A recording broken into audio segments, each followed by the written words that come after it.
Welcome to CFOF Unplugged. Today we're getting real about process transformation, why process is where value is won or lost. When finance leaders talk about transformation, process is rarely the exciting part of the conversation. Technology gets attention, AI gets headlines, that's for sure, data gets funding. Process is usually treated as background work, necessary but secondary. That framing is a mistake, because in finance, process is not about efficiency, it is about reliability. And reliability is where value is either created or quietly destroyed. Today, I want to talk about process transformation from a finance leadership perspective, not as documentation, not as optimization theater, but as the foundation that determines whether anything else delivers value. In the last episode, we talked about AI ROI and why technology amplifies whatever environment it is introduced into. Process is that environment. If process is unclear, unstable, or overly dependent on heroics, no amount of technology will fix the economics. It will simply make the problems surface faster. The most important thing to understand about process is this. Process is not a checklist of steps. Process is the infrastructure that supports decisions. Every finance process exists to answer a question. What is our performance? How confident are we in the numbers? What actions should leaders take? When process breaks down, those questions become harder to answer.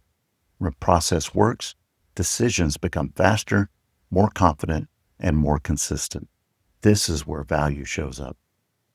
Many organizations approach process transformation as an efficiency initiative. Shorten the close, reduce handoffs, eliminate steps. Efficiency matters, but it's not the primary objective. The real objective of finance process transformation is predictability.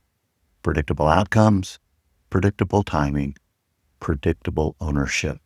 Without predictability, efficiency gains rarely stick.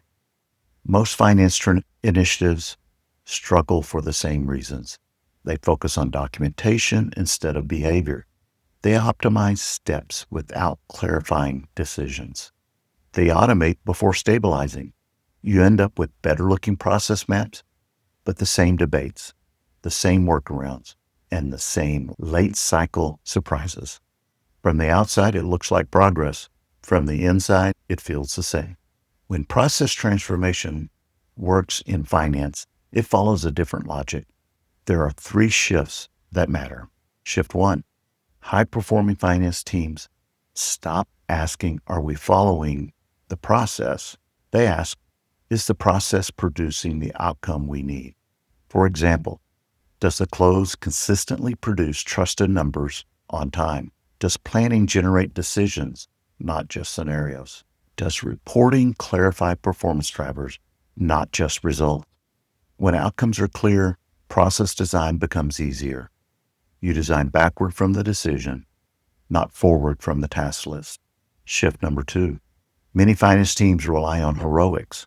How many late nights, last-minute fixes, unwritten knowledge held by a few experienced people? Heroics feel productive in the moment, but they are fragile. Process transformation replaces heroics with repeatability, not perfection, not rigidity, but clarity about how work is supposed to flow when things don't go right. And when they do, repeatability is what makes scale possible. And shift number 3, finance processes rarely fail in isolation. They fail at handoffs between upstream data and downstream reporting, between accounting and FP&A, between finance and the business.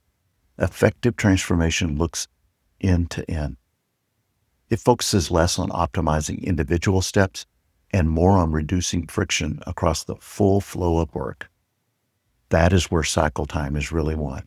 Process transformation is often delegated too far down the organization. It gets framed as a product. It gets framed as a project, a documentation effort, or an implementation workstream. But process defines how decisions get made. That makes it a leadership responsibility. Leaders set what outcomes matter, what trade-offs are acceptable, where consistency is required, and where flexibility is allowed. Without leadership alignment, process design becomes a negotiation instead of a decision. This is where process transformation connects directly to close acceleration. Close acceleration is not about moving faster. It's about removing uncertainty. Late closes are usually not caused by volume. They are caused by unresolved questions that surface too late. Clear process resolves those questions earlier. When ownership is defined, when thresholds are agreed, when exceptions are understood in advance, speed is a byproduct. Confidence is the real gain. There are a few traps finance leaders should be careful to avoid. Treating process as documentation instead of behavior, automating unstable workflows, optimizing locally instead of end-to-end, assuming technology alignment equals process alignment. These traps are subtle. They feel like progress until they are not. But it is the difference between systems that look modern and finance functions that actually perform. Clear outcomes, repeatable flows, end-to-end ownership. When process works, everything else compounds.